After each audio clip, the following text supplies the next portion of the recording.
Today's episode is brought to you by the Vegas Beer Guys. The Everything Sequel podcast contains explicit language. You have been forewarned.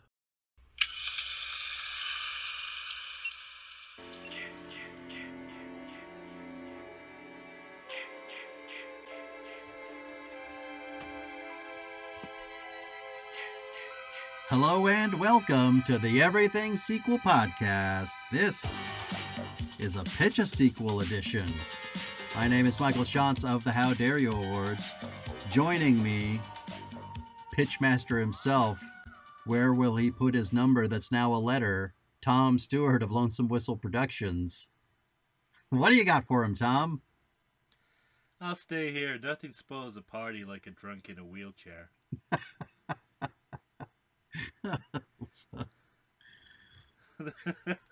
The wit and wisdom of 1981. Oh boy, coming at you heavy and hard. Yeah, I feel in all the gushing we've done over the previous weeks, we do have to remember that these movies have serious representational problems that Absolutely should not be the reason we dismiss them, nor should it be glossed over. right. I mean, in the last episode, I think that's the one and only movie that gave some more legitimate thought to representation in terms of at least gender. Well, that's the other reason why that movie should be higher in my rankings. Is that it's also a guilt-free watch. Yeah, you really fucked it up, didn't you? And that's not guaranteed in 1986 by any means. Absolutely. All right. What do you do when you pitch a sequel to the Friday the 13th series, especially when you're tackling just the first half? Well, what you don't do is pitch a crossover with Carrie, which is what the next film's going to be. You're right. I'm pretty sure even if we didn't know that's what the next movie was going to be, neither of us are going to do that. Yeah. So... but we'll get there in a year. Yeah, it's loot. This segment come episode has always been somewhat frivolous, but this really takes the cake because we're slap bang in the middle of a series which needs no help. Right. Continuing on for another, 5 movies, 6 if you include the reboot. Right. Which, as I remember it, is the first 4 movies. Rolled together. into one. Yeah. So it's, I mean, I don't know about you, but there really seemed like only one way to go with this. Would you agree? Actually, I came up with 2. Then your answer to that would be no. So my answer's no. But I think I can't even remember my second idea right now. I'm hoping it comes back to me for next year because I remember thinking I really liked that idea. That's true. Yeah, so, you've got a whole year to try and dig it out of my frail, not before you try shitty and figure memory. out what it was you saw in the credits of Attack of the Clones. Never gonna so remember. Interesting that you decided to interrupt in the middle of an episode to tell us how excited you were about saying and then never followed up. Watched those credits 3 times. My favorite part is at the end of some episode. You said, "Don't you have something like really, memorable to say about credits?" Yeah. And I just said, "No, I don't think so." No. Oh yeah, no, I know, and I knew you did. I was being generous by asking it as a question. No, I thought you were generous by dropping it right after that. You said you didn't say anything like, "No, you absolutely told me you had something you were very excited to tell me about." At that point, I knew it was a lost cause. I mean, trying to dredge up a memory like that is, needles in a haystack. That's good. Well, I think the first thing I want to do, this might be a surprise for you that should not be a surprise. Great. I hate surprises. Go ahead. We talked about this, I think, when we first started recording the series, a new segment. Yes. And we're calling it Ranking the Posters. Right. What do you say to that, sir? I say, where can I find the posters at very short notice? Just put in Friday the 13th, and I'm sure Google will say Friday the 13th series. Okay. And then take a look at all the fucking posters. This helps because this is how the listener can find it. Yeah, true. Friday the 13th series release posters. Is that what we're doing? Ooh. I don't know. Okay. Yeah. No. I think, and I'm fairly familiar with these from your Photoshop images, and also when after we bought 2 separate Blu-ray DVD box sets, and then they appeared on Max. Right. The very next day. So we want to go start at part 2. Yeah, I was going to ask you about that. I guess we shouldn't include the original, right? No, because we're going to talk about that on Patreon. That's not us. Because it has a reboot. Yeah. So Friday the 13th, part 2. 2 through 6. Series posters. Well, how do you want to do this? Now, I'm only seeing one that where there might be the one we're seeing right now might not have been the original for number 6, actually. No, sorry. Okay. For 5, A New Beginning. I've got 2 different posters for 5. One just has letter, not letter. Well, it just has a phrase. So I see one that's... I'm the one who doesn't know the difference between letters and numbers. If Jason still haunts you, you're not alone. And then I got them. Yeah, I got them all here in one image. Believe it or not. Yeah, that's what I'm looking at. But okay, I don't remember if that's the original poster or not. The one more in my memory is the one we did. That's the one I actually remember. Okay. The hockey mask one. Sure. So let's go with that one. All right. Now, do you want to go? Should we go? We usually don't do this for other things we rank, but should we go from worst to best? Yes, absolutely. Okay. Also, it's hard to look at these and not see your face on them. That's the other surprise here, is how challenging it is to just look at the real poster of a movie without imagining your head digitally inserted into it. That's what I like to hear. I'm making a difference. So worst. I've got my worst. Okay, give me a worst. It offends me on a specific level. Okay. I'm going 5. 5 is the worst poster. It's such the wrong mask. But isn't that the point? I mean, I don't want to split hairs, but isn't that so the entire point of them? Isn't that you're not wrong about that? But however, it's the wrong. Wasn't that a clue? It's the wrong mask. Usual Suspects it's the wrong mask, and it's not the mask they use in the movie. Honestly, it looks. I'm looking at it now. It looks like. What was the name of the robot in Rocky 4? Seiko? Seiko? Yeah. It doesn't look even... If I didn't know it was a Friday the 13th movie, I wouldn't even know that was a hockey mask. Yeah, that's what I mean. That's why it's so bad. It looks like something you put dishwashing liquid. But it doesn't look like Seiko. Laundry liquid in. No, it's clearly the worst, you're right. Although, in a way, it's the best representation of the movie. Yes. Because it like the Usual Suspects poster, it tips you off as to the final twist in the tale. Yeah, I would say. And then my next 2 are pretty close. Okay. What's your next worst? You know, I'm not a massive fan of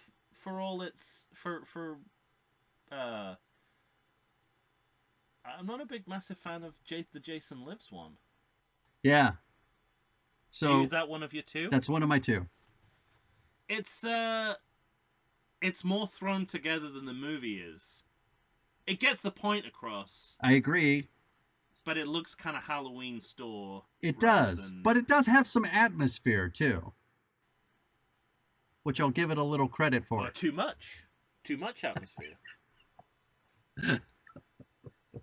You can tell I'm clutching at straws. You could not resist. We've got a new segment. I have no idea what to say. Let's just throw out a few old classics to get me through. So I'm between that one and part 2. Oh, I hard disagree on part 2. I'm just saying of my next 2. I'm not saying I don't like that poster. Oh, wow, okay. There's something... That might even be my top. No, you're doing it wrong. Why? Because there's only one right answer for the top. But the what about the words? It's just the words, the title. And I suspect that's because they didn't know what was going to be in the movie. So they just... Have I got the right one? The one I've got is just Friday the 13th Part 2. That's it. Oh, no, mine has... Are you looking at a different one? Mine has the silhouette of a man carrying a hatchet. Okay, we're not doing well so far on this new bit. This is... It's not good. It's almost as if we should have figured it out beforehand. But Friday the 13th Part 2 poster. Just put in Friday the 13th series. I did, and it's giving me lots of incorrect posters. Mm. Well, it's still essentially the same, except it's a person. Yeah. No, I like that. I like that one. I like it too, but... It's definitely not... It's not at my top. So I'm going to go... Next worst for me is Friday the 13th Part 6. And I'm following that with Friday the 13th Part 2. Okay. How many more have we got? So that's 3. Let me see. There's 5 fucking movies. I know, I get it. Oh, 3 is the one I can't unsee your head on. The shower curtain. The shower with curtain. the knife. I don't know if I like that too much. Oh, I like that one. You do? Yeah. I think that's going to be my next. I like that one more than 2. That's my next choice. Because it's invoking the idea of 3D. Yeah, because, I know, I definitely that one. It's not invoking the idea of 3D. It is! Honestly, when I saw your Photoshop version of it, I thought that was just you in the shower. Posing. And that tells me everything about that poster. No, that tells... Because that's obviously what they did in order to create it. That tells me you're at the beginning stages of Alzheimer's. You're crazy. It's an entirely separate conversation. But that's definitely going to be the next one on my list, the next one up. Because I know what my top 2 are. Wait, so you're going 5 is the worst, followed by... Yeah. 6. 6? Then 3. Then 3, then 2. Or... Well, I haven't disclosed You haven't disclosed that? So, okay, I see. So 3 is next. I'm keeping some of that suspense. You are 5, 6, 3 currently. I am 5, 6, 2. Okay. 5, 6, 2. So your top 2, 3 and 4, and mine are 2 and 4. Yeah. Okay. Do you want to declare first, since this was your idea? Part 3 is next. At the number 2 spot. Well, let me tell you. This might surprise you, given the conversation we've just had. Number 4 is my top spot as well. Okay, good. I think you're right. That you can't beat the... It's so good. The hockey mask with the knife through the eye, right? I mean, yeah. In the pool of blood. And yeah, you're right. That is a big gap in terms of representing a hockey mask in a poster. Right. Yes.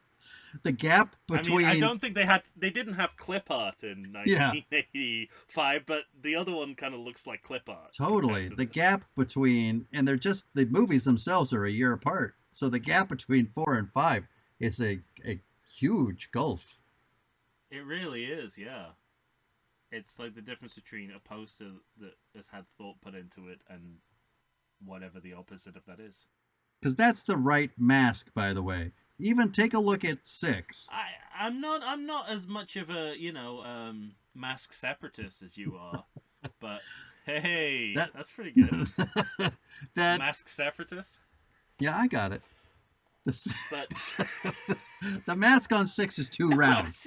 I was just patting myself on the back for that unintended pun. I'll accept a mask that doesn't look like that, but ask me which mask is better, I'll say that one. All right, then. But the other one doesn't even look like... Honestly, I wouldn't know it was a hockey mask. Exactly. It had the words Friday the 13th or National Hockey League emblazoned on it. All right. What a disastrous first turn. Maybe it'll get better. Well, everything's got to have a pilot. You know what? I think... I won't say on the podcast, but I think I know a way that we can make this better. Okay. And on our next episode, I'll tell you if you're right. Okay. It's leaving you a trail of breadcrumbs. Yeah. Dangling a carrot in front of you. All right. Anything left for you before we pitch? Anything left? I mean, any last... We don't have to wrap up that segment in addition to everything. No. I don't even mean about that segment. I just mean anything left for you in the series. Anything else you want to say before we move on? Well, we're still in a situation where at least I am, where I'm reappraising which 3 movies should be the top of my list. Right. So I think that says it all about my overall thoughts about this series so far. All right.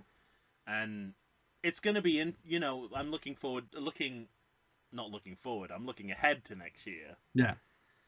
And it's got that same level of trepidation I had when we were right in the middle of the Halloween series. Where you feel like there's a few bright spots, but you also feel like they're few and far between. Yeah, fewer and far further between than this front half. Yeah. And I'm just and like that series, they're very different series, but they do have some similarities. And I think as they go on, that they conform to the rule of franchises a little more, in similar ways. So I think it's going to be really interesting, because I think in the back of my mind, without having rewatched the second half of this series, I feel like I have a lot more affection for some of those movies than most people have, and I wonder how much that's going to carry me through. Or if it's still true. And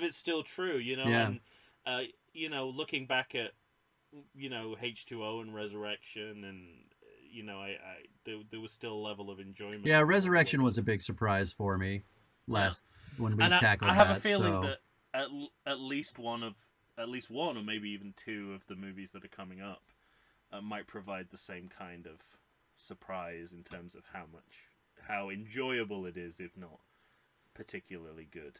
Well, look forward to that one, everyone. Just a short 11 months away. Yeah, and then we're on to Nightmare, and then we're gonna cover the big three will have been tackled. Absolutely. Do you have anything to say about the series? No, I think at this point we've said it all throughout the episodes. I was so pleasantly surprised by the front half of this series. Yeah. It's the one to beat. Yes.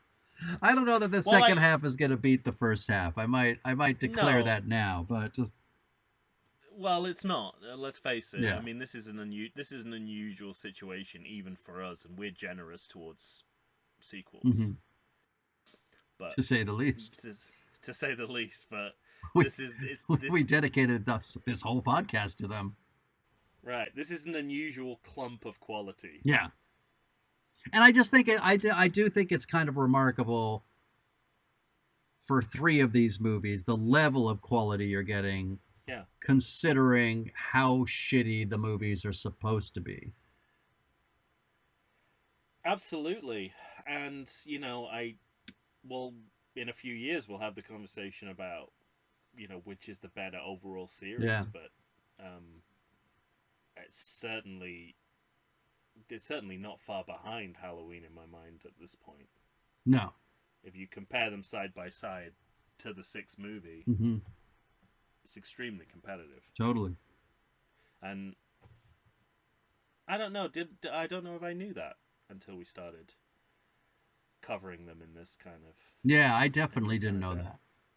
I never would have considered it. And and 6 was brand new to you. Yeah. So with the greatest of respect, at your stage of life. And what I mean by that's with the greatest due of respect. I was just like, in my head, I was like, can I quickly come up with a phrasing that's nicer than that? I'm like, no, I can't. Okay, I'm just gonna have to roll with it and preface it.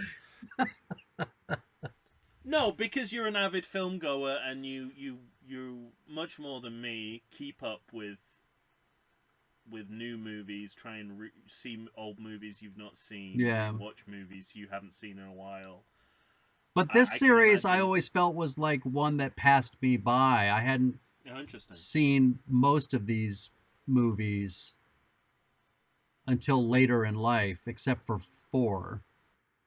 That's what I was trying to say. Oh, well said then. I originally was going to say late stage of life, so count yourself lucky.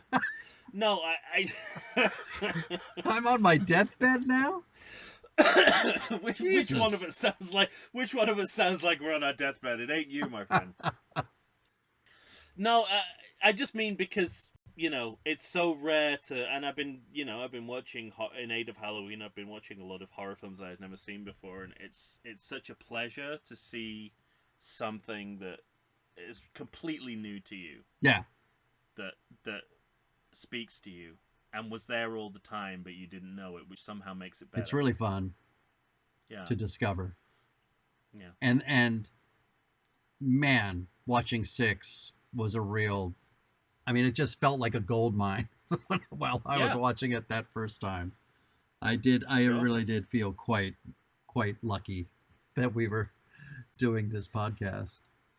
Absolutely.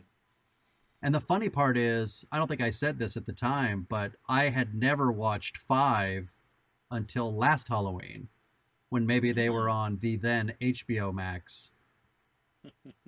And it's possible I never... Those were the days!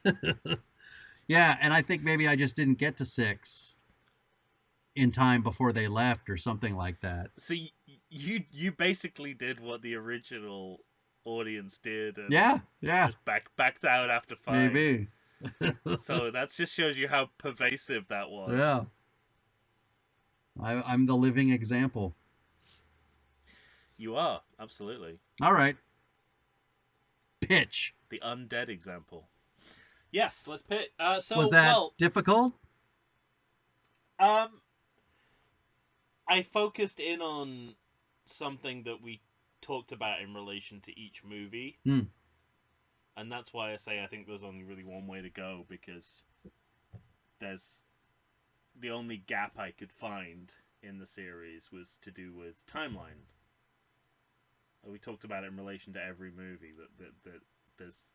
You mean the sense of like we're way off the timeline and then we catch up and then we fuck it up again? Or you're trying to fix all of that. There's lots of gaps, Yeah. And that's the only avenue I saw to inject a sequel into, given that, the series kind of continues on. And and goes into space eventually. So, I can't do that. No, I just thought, that jumped out at me as a place to do more storytelling. Sure. More so than just carrying on from the end of 6. I was going for a... Because they all... Because they didn't talk about this, but they literally almost reset in the sense of... Mm-hmm.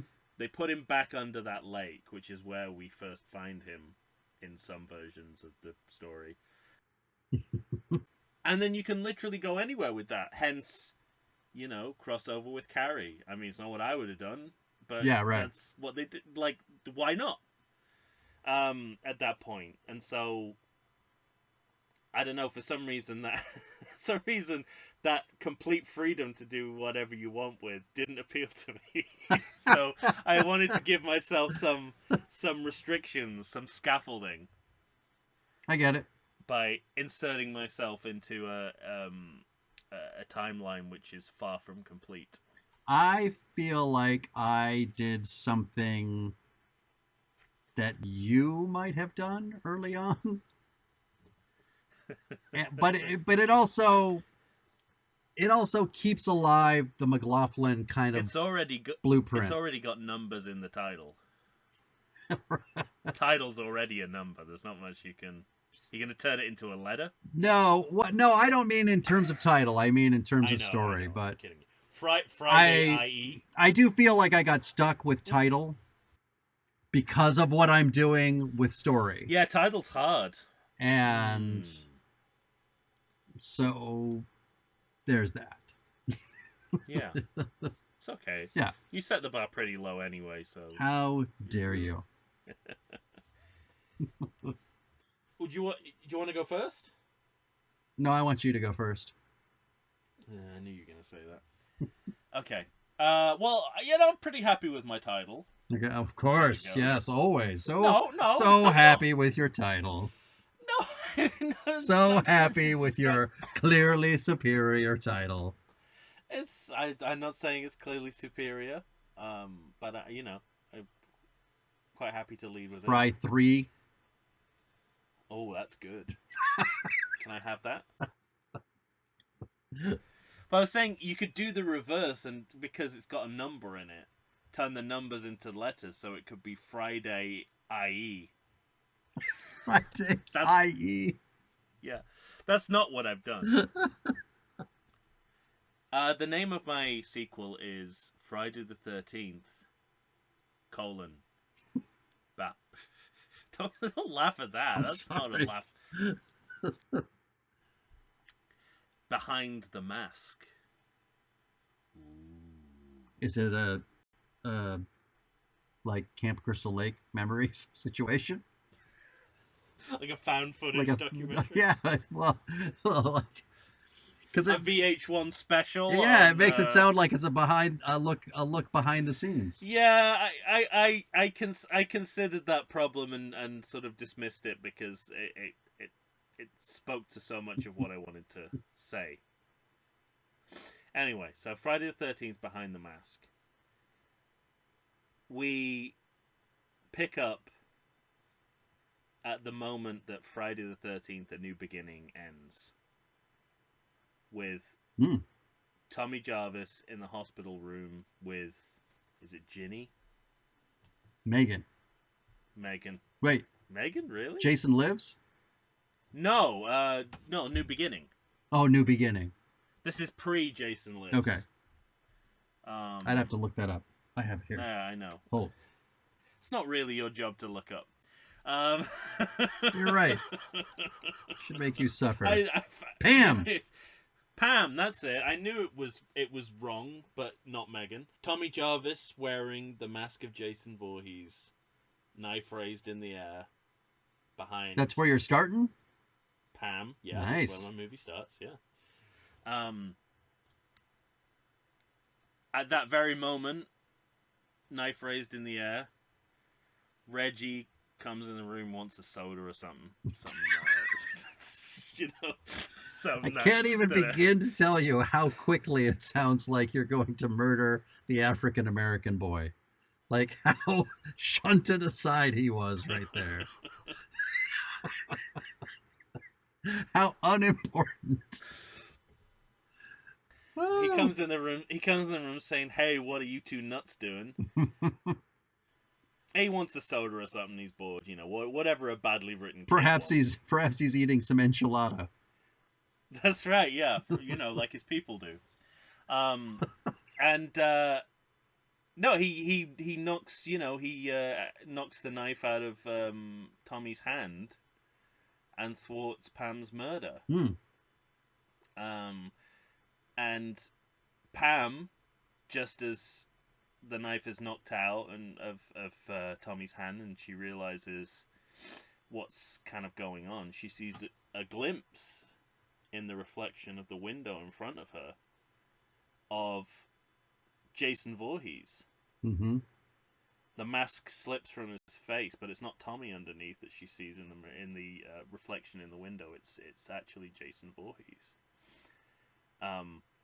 Immediately, you know, Tommy runs. Hospital guards take him away back to his, you know, whatever his original asylum was before they went to that halfway house. The loony bin. The loony bin, yeah. So they take him away.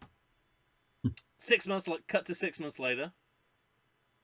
Pam is, she is attending a hearing on the funding future of the halfway house.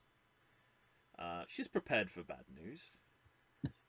They will continue to support this clearly failed experiment in mental health care.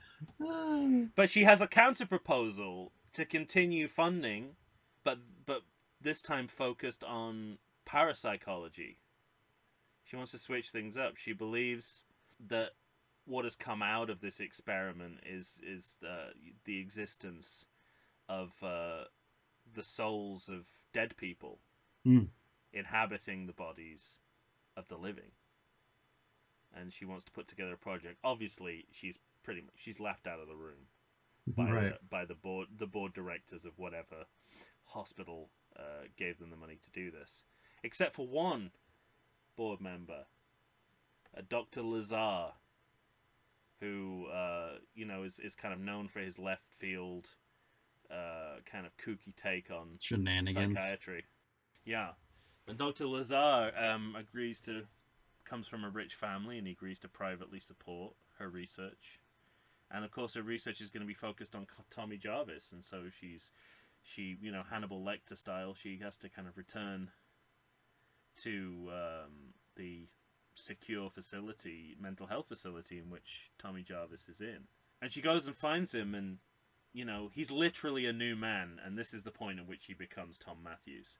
So the next time we see him, he's Tom Matthews, and everyone keeps saying, yeah, he's like a new man, because he is. And, you know, That's your idea of pitching comedy perfectly? He's a... I'm called Tom, but I'm no McLaughlin. And, you know, he's complete off his own back. He's reformed. He's a model patient. And, you know, the first thing he does is apologize and say, you know, that wasn't me. And she says, I know, you know, I saw that image of Jason. I know you were possessed. And Tommy, in all the time he's been in seclusion, because of his good behavior, he's allowed as many books as he wants. So he started reading about the occult and how that might be part of what's going on. Read the whole book instead of page 3. Instead, yeah. Well, that's how he knew to skip to page 3, because he read the whole thing prior. I like it. So when we get to 6, it was just like, what was that part again? It was just, yeah, that's right. It's like, oh, my bookmark's still there. I think I folded down the page. You know, I unfolded it, but you can always tell where it was folded. It just opens there. And so anyway, they start to work on this occult / psychology project together, and they try and tease out the history of Jason Voorhees, like who was he when he was when he was alive, separating the legend from the man. And this is, you know, where the hitherto cut scene with Jason's father at the end of Jason 6, Friday 6, Jason Lives comes into play. Mm-hmm. Because they know that the identity of Jason's father is not known. Obviously, his mother was known. She's part of folklore. We've got birth certificates, but nothing for the father. There's no known father. Anyway, cut a long story short, Lazar, who is supporting the venture, is in fact himself a survivor of death. He's come back from the grave. Lazarus, obviously. Or obvious when that comes out. And he's just using Pam and Tommy as a puppet to see if he can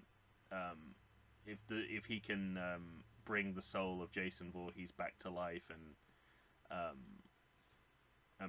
prove that this is possible and understand who he is and why this has happened to him.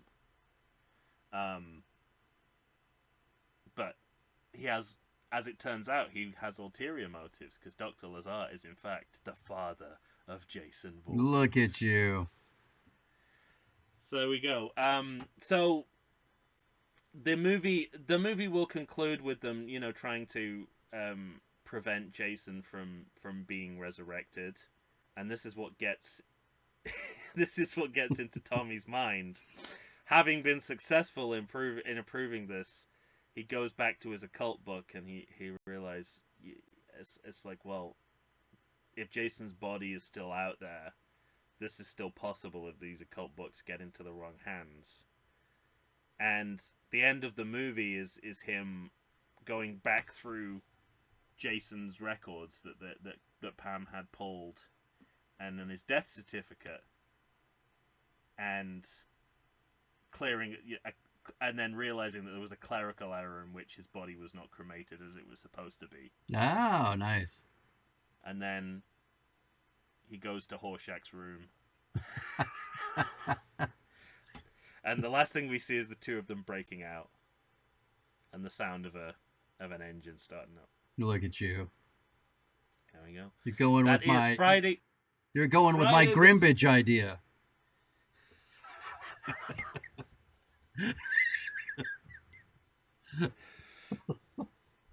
I don't know really where to start with that. I will continue to point out that all the characters I'm talking about are in the movie for more than 20 seconds. You're just leading right up, though. Leading right right into the next movie. So that Friday the 13th, Behind the Mask. I'm glad you said it again. Well, you've forgotten it already? Yeah. Behind the Mask. Let's see if I can remember it by the end. Yeah. I'll mystery box that for you. I was going to call it The Man Behind the Mask, but that's too much of a giveaway. Not 5.5? 5.5. In between 5 and 6. Thought that would have been plainly evident. I briefly considered that, yeah. I'm just surprised hearing you bringing it up, as if it was a possibility. You have has a movie ever funky done numbers? That? I mean, not that I can think of. Lion King 1.5. That's true. But no one's ever done like Rocky 1.5 or. No, the closest we got was Die Hard 4.0, right? Right, but that was just an internet joke. Yeah. And wasn't even the title. Wasn't the real title, but was discussed as the real title. Well, that's because it was real to me. I get it. Because of something called cultural relativity. Anyway, I'm dying to hear your counter pitch. Good. Because you're going to probably hate it. That's why I'm so excited to hear it. Okay. Now, because I hate it when it begins with a warning. That's never a good sign. It's just about my title. Actually, it's a warning for the whole thing. I'm lying. So, I'm going for a McLaughlin thing. Probably not gonna be pitched quite as well as he does it. But you're not even called Tom. I'm going for referential, and I'm going for you know, not spoof, but we're playing with another genre and another series. Got it. Because of that, the Munsters. I felt as though I had to create a new 7. Okay. So my Is this title, an alternative 7 Yeah. or displaced 7? just an alternative 7. Okay. And the title of my movie is Jason Friday the 13th Part 7, which is not unlike Rambo First Blood Part 2. Oh, you undersold that. That's great. Yes.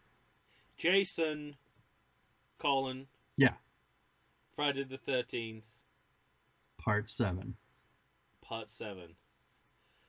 I can only applaud you taking that title on the chin the way you did. Because I know how unhappy it makes you to have so much grammar and so many numbers.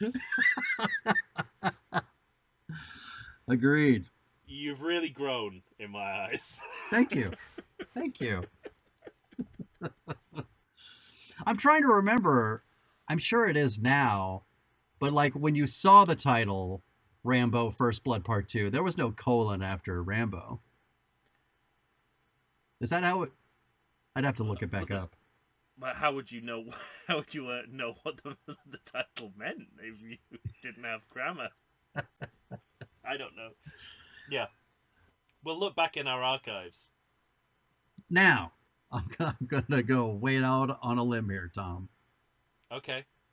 I can't remember. Why stop now? I cannot remember what the hell we were talking about, but it was in this series early on, either 2 or 3, and you. Don't you bring me into this. You said, have you ever been watching a movie and like thought you walked into the wrong theater or something like that? Yeah, no, I can tell you exactly what that was. That was Batman Begins. Oh, okay, Batman Begins. You said you. I thought it was this series. Because listening back to the episode, I realized I completely misunderstood the question. But you asked me, you were asking me for overall impressions of it, and I was talking about how Batman Begins, mm-hmm. which you wouldn't necessarily know you were in a Batman movie, right? Had you just wandered into the theater in ways that don't really happen anymore, but yeah. And nice to think about. All right. Well, I'm combining that idea with this. Well, follow along with me, if you will, please. Do my best. Somewhere in there's a great podcast, Malcolm Gladwell's podcast called Revisionist History. Yeah. And one of my favorite episodes was, I forget the name of the episode, but it was all about this man. His name's Leonard Chapman, who was a general, I think, in the United States Marine Corps. And he was in Vietnam.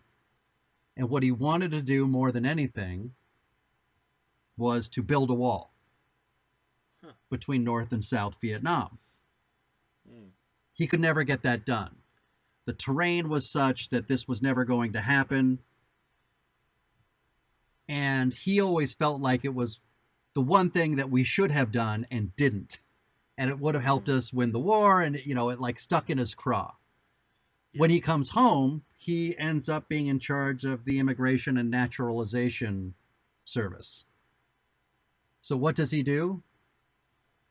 He builds the wall between Mexico and the United States. Until that time, immigrants would cross the border, they'd work, and then they go home. And it was very porous, and they would just kind of go back and forth as they needed money. And I don't, in some people's opinion, that's a problem. In other people's opinion, that's something that worked well. But what happens when you close the border off? Once they get to this side, they're just going to stay here forever. And that's that. Sure. So I found that episode very interesting, and sort of the failure that this man had is what gave us this policy, and we're feeling the effects of that to this day. I thought that was interesting. I agree. So I'm dying to know though. So we open up in Vietnam. Oh my god. And so you're going to think, am I in the right fucking movie theater? Because I'm starting to wonder whether I'm in the right podcast, to be perfectly honest. Well, I am going oh shit. What's Tommy's last name? Jarvis, right? Thank you. Yeah. So we're going to open up homage. I'm going to call him Leonard. Leonard Jarvis is in Vietnam. Oh. And Tommy's dad. And he is being physically restrained from crossing enemy lines and getting the one guy who's a sniper who's been after their team and has been killing people. And he's going to be going berserk and mad and angry. And he is the Leonard Chapman of this story. Audience is thinking, what the fuck am I doing? Is this the right movie? And we come back to the United States. Great thing to put in a pitch, by the way. we come back to the United States, and he is in charge at a local base, New Jersey, watching the reports that apparently Jason is dead. But because his son is involved, he's like, I can take no risks. The army's going in, and we are going to take Jason out. If we have to go under the lake to do it, we'll do that. And he leaves. Probably that's the cold open. So no Jason, no Tommy yet. Credits. We then pick back up with Tommy kind of at the edge of the lake, just staring at the water. And in comes Dad. Which Tommy is this? Tommy from 6. No. I mean, which are we? What age is Tommy? It's like a year late. Well, not a year later, but shortly after the events of 6. Okay. He's sitting there looking at the water. In rolls the army. Dad.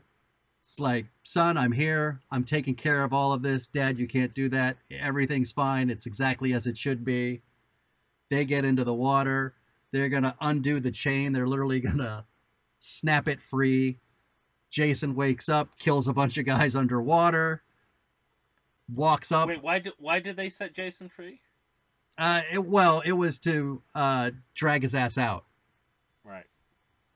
Like, they think he's dead already. They think they're just going to bring him up and, like, literally shred the corpse and, like, kind of a... So, Tommy's the boy who cried wolf again. He's going, no, leave him down there. Exactly.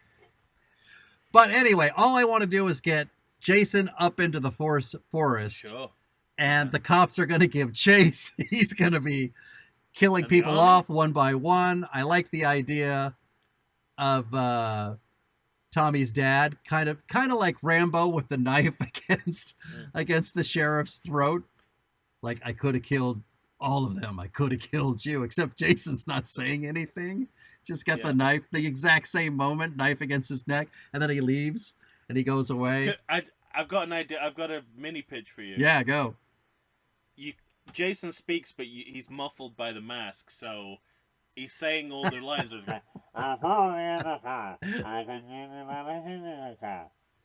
they're like, what is he? That is a high comedy moment, I must say. There you go. But I just like the idea of comedically kind of matching beat for beat what's happening in First Blood, have a mine scene, have people going after him, have him with the M60 coming into town at the end, and it's Tommy having to convince his dad that what you're doing is wrong. We got to get him back under the water. That's where everything was fine and dandy. And then, by the time we're done, if they can get that done, the current real 7 can become 8. And telekinesis can run wild. Wow. There you have it. Jason, Friday the 13th, Part 7. Now, you do not need to worry about whatever that other pitch was. That sounds like the best Friday the 13th movie I've ever scene. Isn't it fun? I can't believe that you connected those dots. It's fun. Good times. I thought you would hate this. Because why did you think I would hate this? I don't know. You hate everything I do and say. That's not true. I mean, I'm dumbstruck. Yeah. For sure. But as you continue to speak, it started to make total sense.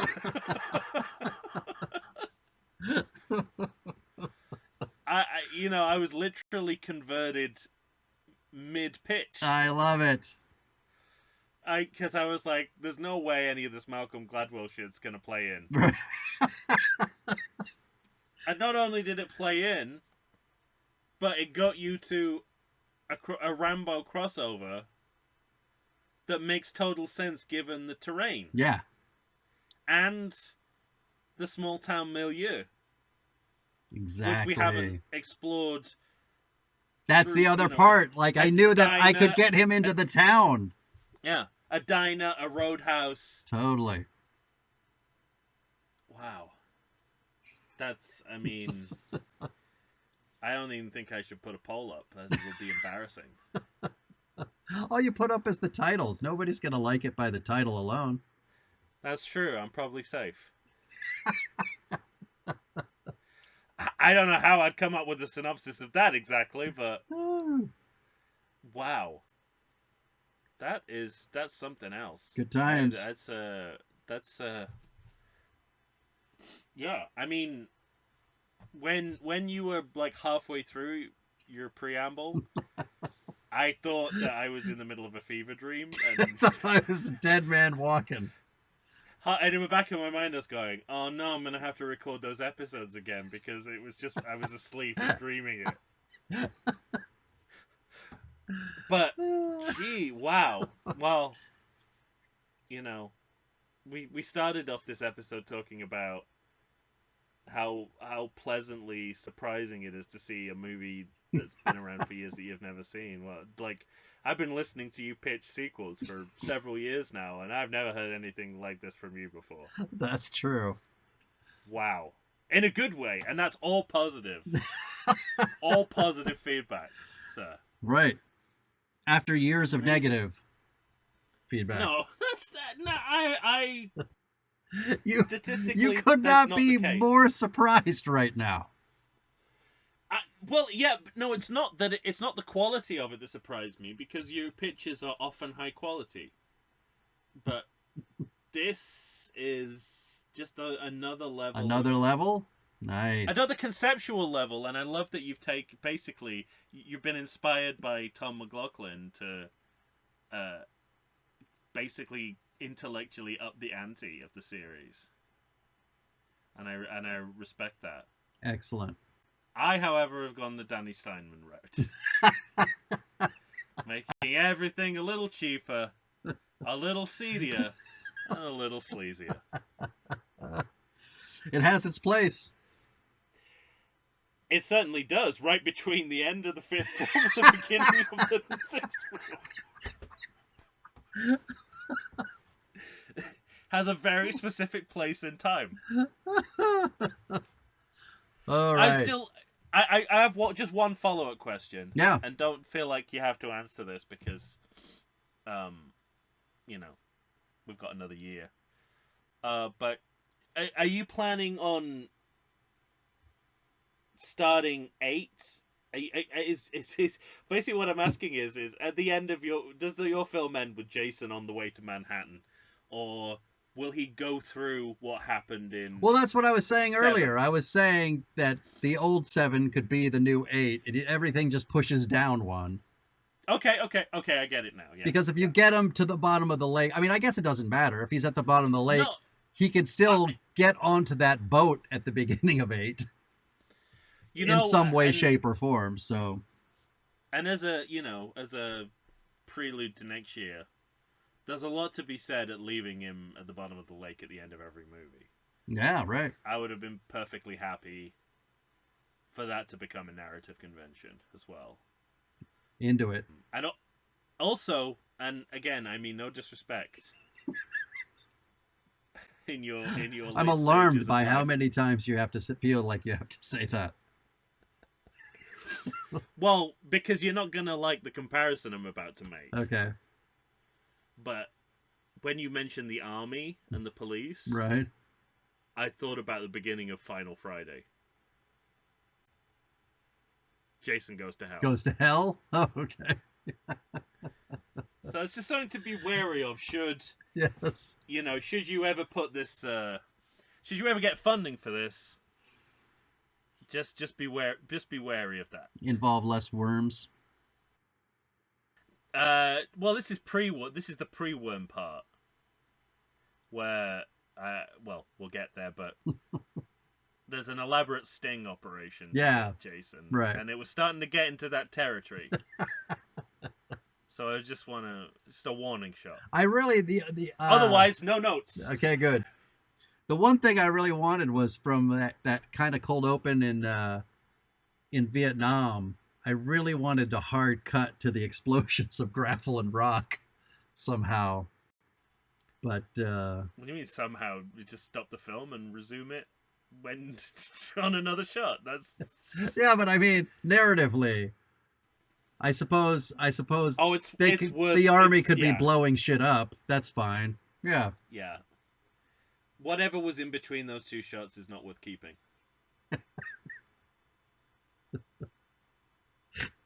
Fine. Gotta think like Kubrick,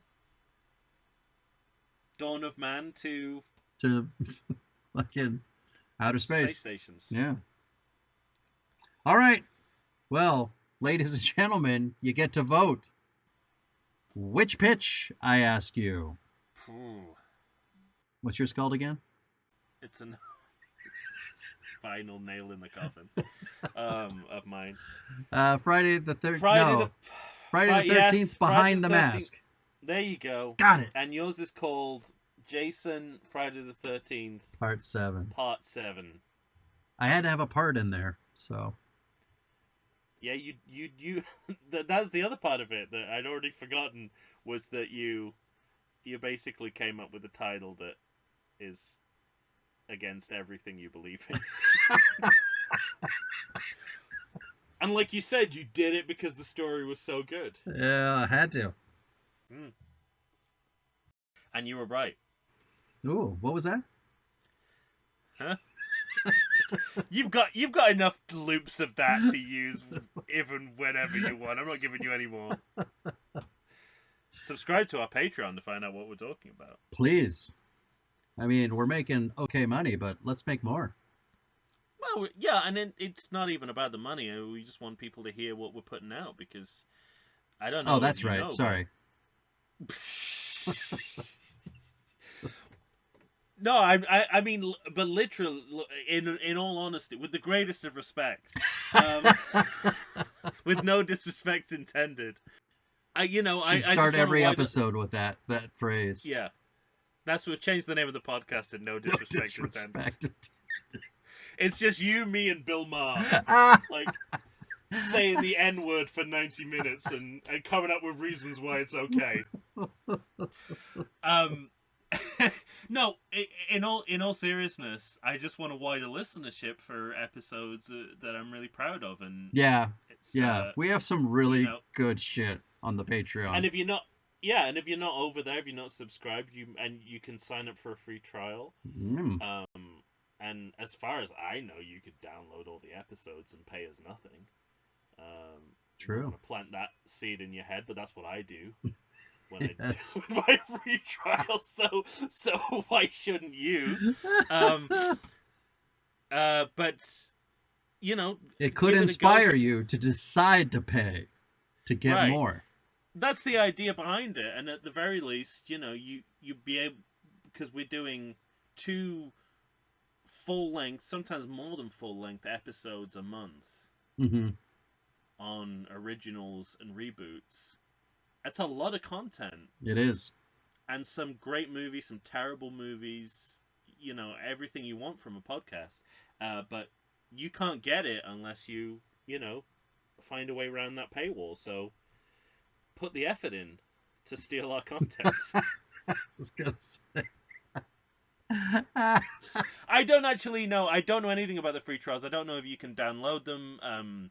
The disadvantage is we're going to keep producing new episode, like Right. 2 new episodes every month. So you won't get those if you just steal our content and then leave after 7 days. And you can't have repeat trials. So Suck on that. yeah, but otherwise, I think it's a great deal, and I don't mind you stealing from us. You've all been enduring us for a while. Yeah, well, I was gonna say anyone listening to this has already been stealing our intellectual property for like the last 3 years. So have at it. All right. On that happy note, thank you, everyone. Yeah. And we'll be back. We'll keep it a surprise what we're closing out the year with, right? Well, I don't even know if we're gonna get there right away. We might have to put something in between. Come on. I believe. No, I'm not. I can't say what I'm not gonna do, but I'm not gonna do it. I understand. Yeah, no. But you don't think it's gonna happen before? It's not looking good. This is the most frustrating conversation that's ever been on a podcast. I bet you're back with no context. I bet we could rank without it. Yeah, we could totally do that. Yeah, we could totally do that. And hope. We've done it before with several times. Trolls 2. Trolls 2 and Halloween. Don't upset me. I finally learned how to say it right. Now you're saying it wrong all the time. We did it with that's why I'm saying it wrong all the time. Now that your pitches are so good, what else have I got? Troll 2 and Halloween we did it with. So yeah, we could. That's not a bad idea actually. All right. And we've both seen it. Yeah. There's so many. This is so many clues. Look forward to the no context portion of this conversation. We'll be back. Thank you as always for listening. Oh my gosh. So his name is Tom Stewart of Lonesome Whistle Productions. I'm Michael Shantz of the How Dare You Awards. Say goodbye to everybody, Tom. He's the man behind the mask, and he's waiting for you. So good. I think I want to buy that song.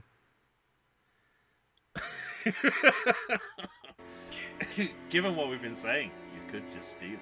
That's true. All right. Thank you, everyone.